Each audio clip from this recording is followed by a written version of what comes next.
Soruşurlar Həzrət Əli əleyhissalamdan, ya Əmir əl-Möminin, siz niyə öz haqqınızı tələb etmədiniz? Buyurur ki, ona görə ki, Həmzə yox, Abbas mənim yanımdaydı.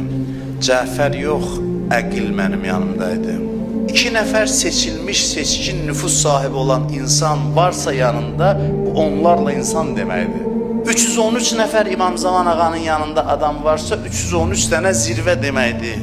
Hərəsinin də ətəyi olanda bir dağ silsiləsi yaranır.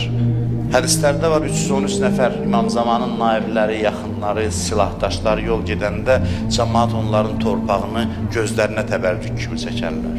Cəmiyyət içində yaxşılar, hörmət sahibdirsə imamlar deyir, kifayətdir bizə. Ona görə deyir, Həmzə ilə Cəfər axtarıram ki, bu 2 nəfər olsaydı, çox şeyin göstəricisidir. Adam günahkar da olsa, dəyərliyə dəyər versə böyük şeydir.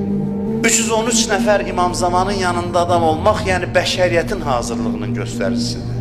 İnsanlıq hazırdır ki, 313 nəfər ictimai dəstəyi olan adam imamın yanında qərar tuta bilib. Həzrət-i Zəhra tək kifayət idi Həzrət Əliyə dəstək verməyə. İctimai dəstəyi olsaydı. Olmadı deyə Allah apardı onu. O qalıb çox rollar ifa eləyə bilərdi. Mədinə cəmaatının buna ləyaqəti olmadı ki, Həzrət-i Zəhra onların arasında qalsın, yaşasın.